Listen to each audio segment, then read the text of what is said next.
Holiday Village. Are there any further questions about the flight? Yes. Yes, please. I guess the gentleman. Can I have refund?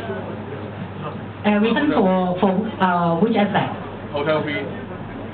You quarantined me at May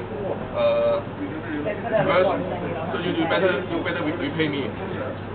I didn't enjoy any service from the hotel. But the hotel will waive all the room charges, so you're not going to pay. 我俾咗錢㗎嘛，姐，俾咗錢㗎嘛。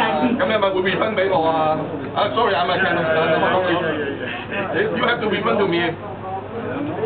Yeah, because you starting from the quarantine, no service of the hotel and none of the service provided.